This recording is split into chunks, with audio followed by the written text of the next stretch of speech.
Mob Psycho 100 was first published as a web manga on April 18, 2012, and is still ongoing as of this recording, by One, the same creator responsible for the series everyone and their mother knows, One Punch Man. The anime premiered on July 11th of 2016 by Studio Bones, the same studio responsible for Wolf's Rain, Full Metal Alchemist and Brotherhood, Soul Eater, the Noragami series, Ouran High School Host Club, Go Sick, Number 6, My Hero Academia, Bungo Stray Dogs, Snow White with the Red Hair, Blood Blockade Battlefront, and so much more. Competing with Yuri on Ice, people argue that this is the best anime of 2016. They also compete with My Hero Academia, that this is the One Punch Man of 2016. So the question comes down to this. Do I agree with the statement? Despite the fact that I actually don't like One Punch Man at all. In fact, I stopped at episode 4 while watching it. Well, how about we just explain things first before we make up any conclusions? As much as I tried not to compare Mob Psycho 100 to One Punch Man, it was extremely difficult. As I mentioned, these two shows, or series I should say, were originally created by the same web manga artist. Same creator, so of course the style is going to be very similar, and the characters they're not exactly carbon copies of one another, but they're definitely related in some light. So please bear with me as I probably constantly drop One Punch Man into some of the comments that I make. But I promise you this will be mainly focused on Mob Psycho 100 as a show as a whole, instead of just doing a One Punch Man versus Mob Psycho 100 comparison. Now let's get started. There's a collection of characters in this anime, but I'm afraid not every single one is that memorable, or even relevant to the anime's arcs as a whole. However, when it comes down to the main players, their characteristics really shine through. Starting with our hero, Mob. Like One Punch Man, he's not exactly full of emotion, but unlike One Punch Man, there's a reason behind it. This is not a spoiler review, so I'm afraid if you want to really find out why, you have to watch the show or read the manga. If there's anything I can tell you about it, it'll also explain why he doesn't want to be independent on powers alone. Just that part of a kid makes this show a lot more philosophical, don't you think? Mob doesn't always show how he feels on his face, but you know he loves and fears certain things. Every time we see Mob crush on a girl, talk with his brother Ritsu, or question his existence with Arataka, it shows us he's still a person, an 8th grader no less. Speaking of Arataka, the moment you meet this character, you seem to question why Mob finds this guy so appealing, even though he uses Mob to hide the fact that Arataka is not a psychic, but rather a scam artist. Despite that, Arataka acts like a second father to Mob, and even though he's slightly lying to him whenever Mob is in doubt, Arataka always knows what to say to make him feel better, and shows up to his aid whenever Mob gets in trouble. Then there's Dimple. Oh, Dimple. Sweet, sweet, annoying Dimple. Annoying like Iago, but I just can't hate you nonetheless. When we meet him, he's one of the spirits that Mob has to exercise in order to save his classmate and then the people of his city. After the battle, Dimple wants to side with Mob only to unleash his true powers, which of course Mob doesn't want to do. He does learn how to appreciate him later, and helps him in the later arc. Teru is actually one of my favorite characters from the show. He starts out as another psychic who thinks he's the indestructible being in the universe, and he uses his powers to beat up weak humans who try to screw with him and his classmates. When he meets Mob, another one of his kind, his world seems to flip upside down. For no reason, really. However, it's his defeat against Mob that develops his character. On a normal cliched basis, characters like Teru would normally turn into a notice me senpai type. However, Taro treats Mob like his equal the next time they meet, and he swears to help him out. Lastly, we come full circle, sort of, with little brother Ritsu. Unlike Mob, Ritsu shows his emotions, and he's introduced to us as the only person in the family who seems to understand his older brother and his supernatural powers. As time goes by, though, the jealousy starts to sink in, as Ritsu starts to wonder why he doesn't have powers, and Mob does.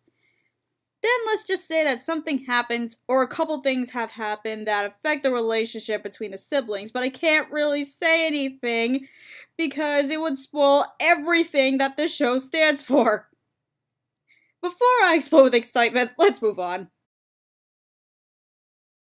For 12 episodes, this show was jam-packed with character development and action. You know, one of those shows that seem to be full of random events until you realize those events all tie up to one huge climax? That's Mob Psycho 100 in a nutshell. Without revealing too much, this show takes a lot of turns on its unpredictable racetrack, and it's basically surrounded by Mob's unpredictable choices and an arc with his younger brother, which I can't spoil by any means. The best way I can say about it, at the least, it's more straightforward as a story than One Punch Man was. I know, isn't that a shock? Basically, Mob is a psychic who works part-time at a clinic, and he tries to live like a normal middle school student as much as possible, despite the fact that he gets involved in the most absurd situations involving his powers, or not. Despite something so cliche, as the old saying goes, it's not cliche if you can do something different with it, and this show did exactly that, much to my surprise. It's slow in the beginning, but once the ball is rolled, it immediately turns into a giant boulder of WTH moments, which work for the series rather than going against it, and that deserves a major plus. Of course, if you guys know what One Punch Man is, the animation style is very similar. I'm not a fan of One Punch Man, but it wasn't the animation that bothered me. I thought the animation style was pretty unique, especially when put into anime. Mob Psycho is the same way. While One Punch Man is more of an action series, Mob Psycho is an action/supernatural show mixed in with comedy. And the supernatural genre fits the style, in my opinion at least, much better than the action genre by itself. Okay, I'll stop comparing Mob Psycho to One Punch Man now. The fight scenes and every time Mob uses his powers are the core of the animation. The use of colors and spazzy art really make the character and environment stand out. When it comes to the comedy, the artist knew how to deliver in that as well. So when I found out that Yuri on Ice also won Best Animation, what the actual hell? Has nobody seen the show by now? However, I will say that the fight scene Crunchyroll put for the best fight from Mob Psycho was kinda BS. Because without spoiling, the last fight at the end of the show is a million times more awesome than the Crunchyroll deciding option. But I still call bullshit on how it didn't win Best Animation of 2016. God damn it, Crunchyroll. The interior soundtrack to the show was not exactly as memorable as I thought it was going to be. Hell, I can't remember any scene from the top of my head of any melody at all. But that still doesn't mean that the music did not exactly fit the show. The ending song I also remember being okay. It's catchy, but I didn't think of it being the best ending I've heard from this year. However, the show really shines in its opening.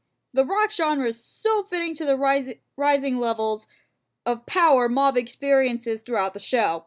Also, 99 being the title of the opening, what song could be more fitting than that? God damn it, why do I always go back to this?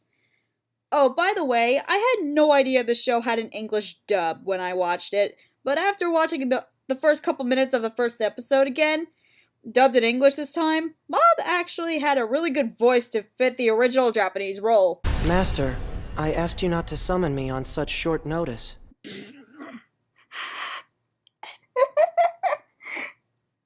Okay, that line will always and forever be funny in English or in Japanese.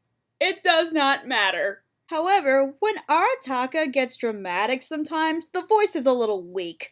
Most of the time, though, it's on the spot. Anyway, I think I spoke a little too much on the subject.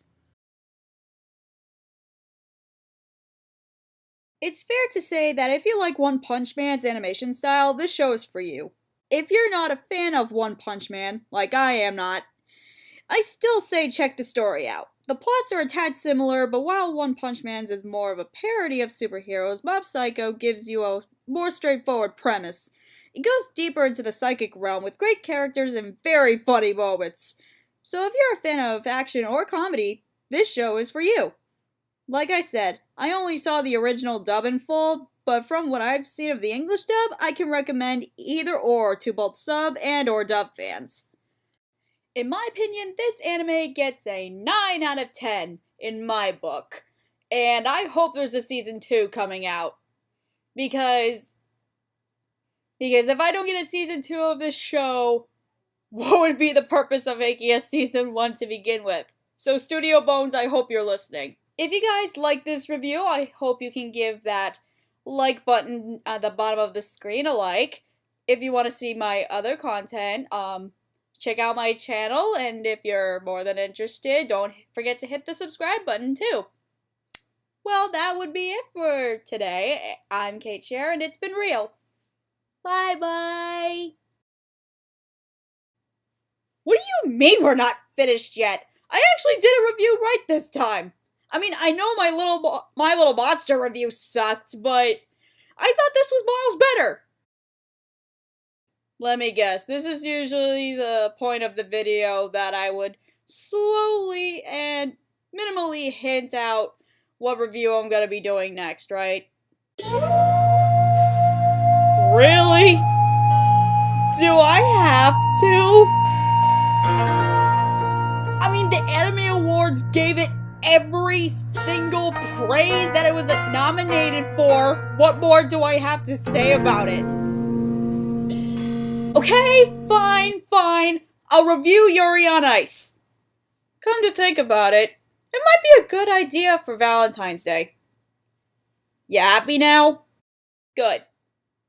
Peace out, homies.